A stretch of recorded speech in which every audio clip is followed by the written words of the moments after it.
When we're drinking alcohol, all we're trying to do is get a grip on things. Life is messy, it's super unpredictable. Every day, it's just a new disaster that someone wants to talk about. And for most of us, that just adds to a never-ending list of things that we gotta worry about. And if we pay too close attention, then it feels like the world is just like one step away from falling apart. And it's not surprising that you're thinking about alcohol in times like this. Just a quick fix for a problem that never seems to end. When everything around us feels like it's crumbling from the inside out, just the thought of a temporary escape is like a dream. And with our first sip of alcohol, it's momentary bliss. We finally get the chance to disconnect from the whirlwind of thoughts. And if that's the type of world you live in, then just the illusion of peace seems like the best idea. But here's the thing, it's literally just an illusion. That's not real control.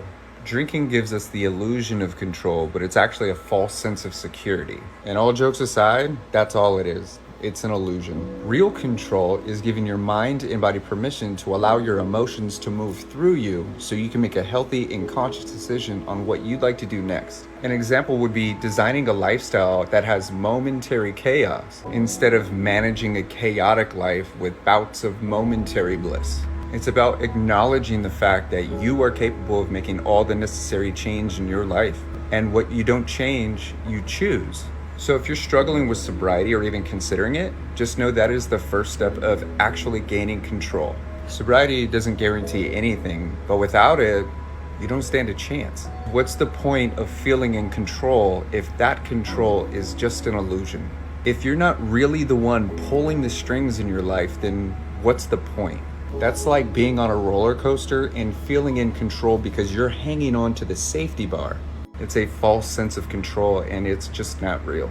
But sobriety isn't just about getting control. It's about giving yourself permission to be happy for no reason. It's about developing a perspective of the world and not caring what's being thrown at you because you're literally saying, "Bring it on, bro." So if you're drinking alcohol and you feel overwhelmed and definitely out of control, just know that gaining control of your sobriety is gaining control of your life. And in time, you'll never have to worry about feeling out of control again. That's what Beyond Sober means. You are safe to get off that roller coaster of alcohol and take real control of your life.